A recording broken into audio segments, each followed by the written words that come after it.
ہمارے چینل میں خوش آمدید۔ شروع کرتے ہیں آج کی کہانی۔ جمالہ کالج کے زمانے سے سماجی سرگرمیوں میں حصہ لیتی تھی۔ ہر قسم کے مقابلوں میں اول آتی۔ ایک دفعہ اس نے کالج میں ڈرامے میں حصہ لیا اور نوکرانی کا کردار ادا کیا اور ڈرامے کو بدل کر رکھ دیا۔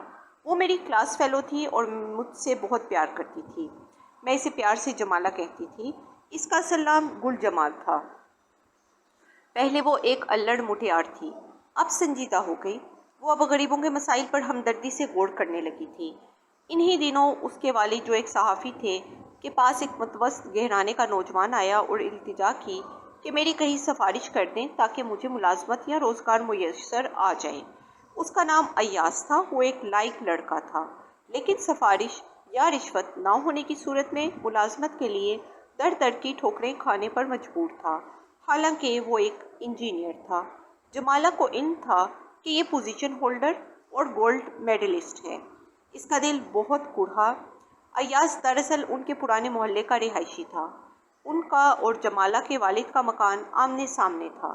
پھر یہ لوگ مکان بیچ کر پوش علاقے میں آ گئے تھے، لیکن ایاز کے والد ابھی تک وہاں ہی مقیم تھے۔ ایاز کو یہ سبھی بچپن سے جانتے تھے۔ خاص طور پر جمالہ کے دل میں اس کی قدر و منزلت یوں بھی تھی کہ جب وہ اوائل عمر میں ان کے یہاں جاتی تھی تو ایاز نہایت ادب اور عزت سے پیش آتا تھا۔ یوں اس کا ایک اچھا امیج جمالہ کے دل میں بن گیا تھا۔ ایاز نے ان کے گھر کئی چکر لگائے۔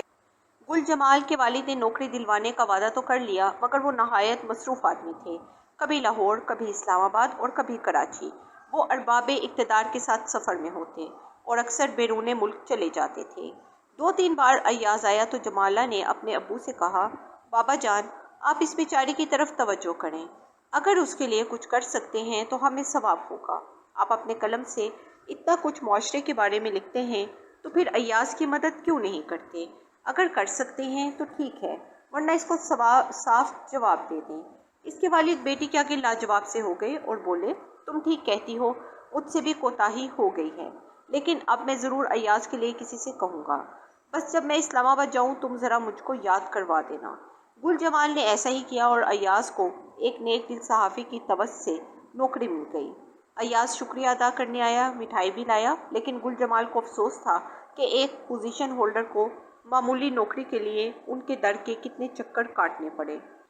اس نے فیصلہ کر لیا کہ وہ اس نوجوان سے شادی کر کے اسے اونچے مقام تک پہنچا دے گی۔ اپنی ماں سے اس ارادے کا اظہار بھی کر دیا، لیکن جب ماں نے اس کے والد کو آگاہ کیا تو وہ اس امر پر راضی نہ تھے، کیونکہ ایاز اور ان کے بیچ زمین آسمان کا فرق تھا۔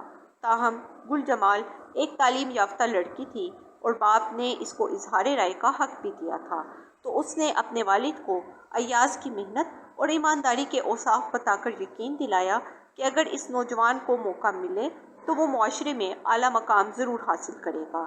چونکہ ان باتوں کو موصوف سمجھتے تھے اور ہمیشہ ان کا پرچار بھی کرتے رہتے تھے، لہٰذا بیٹی کو نہیں جھٹلا سکے اور اس کے دلائل مان لیے۔ یوں ایاز اور گل جمال کی شادی ہو گئی۔ تاہم یہ فیصلہ گل جمال کا اپنا ہی تھا، جسے نہ چاہتے ہوئے بھی اس کے والدین نے رد نہیں کیا۔ گل جمال ایک بڑے گھر سے نکل کر 4 مرلے کے چھوٹے سے گھر میں آ گئی۔ وہ ایک سمجھدار اور کفایت شعار بیوی ثابت ہوئی۔ کم تنخواہ میں بھی آسانی سے گزارا کر لیتی تھی، کبھی زبان پر اپنے شوہر کی کم آمدنی کا شکوہ نہ لائی۔ دونوں کے چہروں پر طمانینت اور مسکراہٹ رہتی تھی، کیونکہ وہ دل سے زندگی کی حقیقتوں کو تسلیم کرتے تھے اور اپنے رب کے شکر گزار تھے۔ 2 سال پلک جھپکتے میں گزر گئے۔ کبھی جمالہ نے اپنے والدین سے حالات کا شکوہ نہیں کیا۔ وہ جب ان سے ملنے آتی، ہنستی مسکراتی ہوئی آتی۔ بیٹی کو خوش پا کر والدین بھی پرسکون اور مطمئن تھے۔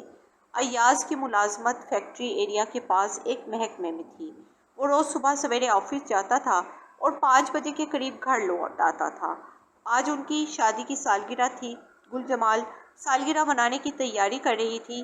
اس نے شوہر سے دوپہر کو جلد آنے کا کہا۔ وہ ایاز کے انتظار میں تھی کہ پڑوسن کے گھر سے آواز آئی، جمال بہن آپ کا فون ہے، آ کر سن جائیں۔ وہ سمجھ گئی ایاز ہوگا، دوڑی گئی اور جب فون اٹھایا تو اس کے والد بول رہے تھے، ایاز کو رشوت لینے کے الزام میں گرفتار کر لیا گیا ہے، وہ آج گھر نہیں آ سکے گا، لہٰذا تم پریشان مت ہونا، انشاءاللہ کل پرسوں تک ضمانت ہو جائے گی۔ یہ خبر کسی جان لیوا حادثے سے کم نہیں تھی۔ شادی کو بھی 2 ہی سال ہوئے تھے۔ جانے اس گھر کو کس کی نظر لگی، وہ تو پہلے ہی ایاز سے شادی کے خلاف تھے، اوپر سے یہ نئی افتاد آ پڑی جسے گل جمال کے اپنی نیک نامی پر حرف آ رہا تھا۔ بہرحال معاملہ جھوٹا تھا یا سچا، سامنا تو کرنا تھا۔ ضمانت ہو گئی، لیکن ایاز کی نوکری جاتی رہی۔ اس کا کہنا تھا کہ کسی بدخواہ نے غلط کیس میں پھنسایا ہے، جبکہ اس نے رشوت نہیں لی۔ تاہم فی زمانہ ایسی باتوں کو کون سنتا ہے، جبکہ 4 جانب رشوت کا بازار گرم ہو۔ آہستہ آہستہ گھر کے حالات خراب ہوتے چلے گئے۔ شاید ستارہ گردش میں تھا کہ ناکامی ایاز کا مقدر بن گئی۔ کئی جگہ کام ڈھونڈنے کے باوجود ہر شام خالی ہاتھ اور مایوس لوٹنا بھی کسی سزا سے کم نہیں تھا۔ اوپر سے رشوت کا مقدمہ قائم تھا۔ ایک دن ایاز تھکا ہارا تلاش معاش کی مصیبت بھگت کر گھر لوٹا ہی تھا کہ گل جمال نصیحت کرنے بیٹھ گئی تو اس نے چڑ کر کہا، خدا کے لیے چپ ہو جاؤ، جب بھی میں تھکا ہوا ہارا آتا ہوں تو تم نصیحتیں لے کر بیٹھ جاتی ہو، میرا دل چاہتا ہے کہ دریا میں کود جاؤں۔ گل جمال تو اس کو حوصلہ دینا چاہتی تھی، مگر حوصلہ ہارتے دیکھ کر رونے بیٹھ گئی۔ تبھی ایاز نے کہا، تم تو چھوٹی سی باتوں پر رونے بیٹھ جاتی ہو، حالات ہمیشہ ایک سے نہیں رہتے، کبھی تو مجھے روزگار ملے گا، چلو اٹھو کھانا کھاتے ہیں۔ وہ بولی، مجھے بھوک نہیں ہے۔ اوہ، اتنا بھی کیا غصہ، اچھا بتاؤ کیا کہنا چاہتی تھی؟ تب وہ کہنے لگی، اگر آپ اجازت دیں تو میں کوئی کام کاج کر لوں، بیکار گھر بیٹھنے سے تو بہتر ہے کہ کوئی کام کر لیا جائے جس سے غربت کم ہو۔ مثلاً کون سا کام؟ پڑوسن نے بتایا ہے کہ سردیوں کا موسم شروع ہو چکا ہے، گرم شالوں کی فیکٹری میں محنت کش عورتوں کی ضرورت ہے جو گھر بیٹھ کر گرم شالوں پر ہاتھ سے سلائی کڑھائی اور شیشے کا کام کرتی ہیں۔ ان عورتوں سے حسب منشا کڑھائی کروانے کے لیے ایسی خواتین درکار ہوتی ہیں جو پڑھی لکھی ہوں اور ڈیزائن کی سوجھ بوجھ رکھتی ہوں۔ یہ عورتیں ان کی نگرانی میں بہتر کام کر سکتی ہیں۔ اگر مجھے کوئی کام مل جائے تو آمدنی کا ذریعہ ہو سکے گا۔ آخر میں نے بھی تو ڈریس ڈیزائننگ پڑھی ہے، لوگ کیا کہیں گے؟ لوگ کہیں گے ایک مرد اپنا گھر چلانے میں اتنا کمزور ہے کہ عورت ماری ماری پھرتی ہے۔ آپ کو فکر کرنے کی ضرورت نہیں، جب میں یہ کام کرتے ہوئے آر محسوس نہیں کر رہی تو لوگ جو کہیں پرواہ نہیں کرنی۔ ایاز نے کہا، جیسی تمہاری مرضی۔ ہاں، میری یہی مرضی ہے، کیونکہ میاں بیوی ایک گاڑی کے 2 پہیے ہوتے ہیں۔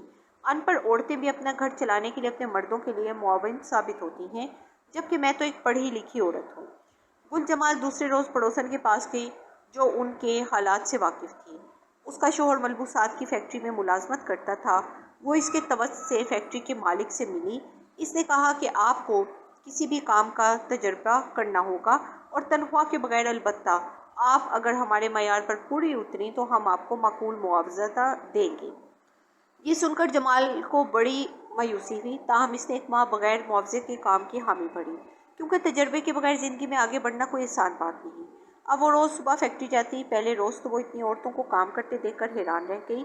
فیکٹری ورکرز سے ملاقات کی، ان کو کام سمجھایا۔ اس کا کام یہ تھا کہ وہ وہاں شالیں اور دھاگے وغیرہ عورتوں کو دیتی اور نمونے بتاتی، تھوڑا سا کام اپنے ہاتھ سے کر کے دکھاتی، اور جب ان کے کام سے مطمئن ہو جاتی تو ان عورتوں کو کام گھر لے جانے کی اجازت مل جاتی۔ اس کی نگرانی میں 50 عورتیں دے دی گئیں اور کڑھائی کے ڈیزائن بھی اسے دے دیے گئے۔ بڑی سوجھ بوجھ سے اس نے عورتوں کو نمونے سمجھائے، کلر سکیم بتائی، چونکہ وہ فائن آرٹ کی طالبہ رہی تھی اور کڑھائی وغیرہ بھی جانتی تھی۔ بس اس کے نمونے پسند کیے گئے اور 1 ماہ بعد جب عورتیں مصنوعات تیار کر کے لائیں تو سب سے اچھا کام اس کی نگرانی میں ہوا تھا۔ اسے 1 ماہ میں عورتوں کے گھر پر وقتاً فوقتاً جا کر کام کی نگرانی بھی کی تھی۔ اتنے خوبصورت نمونے دیکھ کر مالک فیکٹری اش اش کر اٹھا اور اس نے گل جمال کو معقول معاوضے پر رکھ دیا۔ یوں بہت جلد معاشی حالات سنبھلنے لگے۔ اس دوران کبھی اپنے والدین سے جا کر تنگ دستی کا رونا نہیں رویا اور نہ ہی مدد کی درخواست کی، کیونکہ یہ اس کا اپنا فیصلہ تھا۔ والدین سے شوہر کے خلاف ایک حرف بھی سننا نہیں چاہتی تھی۔ ایک روز گل جمال کو پتہ چلا کہ فیکٹری میں کچھ مشینیں بند پڑی ہیں۔ مالک سے سوال کیا، سر یہ کیوں بند ہیں؟ شیخ صاحب نے کہا، بیٹی یہ مشینیں ہم نے باہر سے منگوائی تھیں، ان میں کچھ نقص ہیں، لیکن ٹھیک کرنے کے لیے ہم کو آدمی بھی باہر سے منگوانے پڑتے ہیں، اس لیے بند پڑی ہیں۔ گھر آ کر اس نے ایاز سے تذکرہ کیا۔ وہ کہنے لگا، شیخ صاحب سے کہو کہ مجھے اپنی خراب مشینیں دکھائیں۔ اگلے دن وہ ایاز کو لے کر گئی۔ ایاز وہ کیٹلاگ بکس جو مشینوں کے ہمراہ آتی تھی اٹھا لایا، ان کا اچھی طرح مطالعہ کیا۔ پتہ چلا کہ ان میں معمولی نقائص ہیں جو تھوڑی سی توجہ سے درست ہو سکتے ہیں۔ اسے ایک کام بھی سیکھا ہوا تھا، بس وہ ایک واقف کاریگر کو لے آیا جو اس کا استاد بھی تھا۔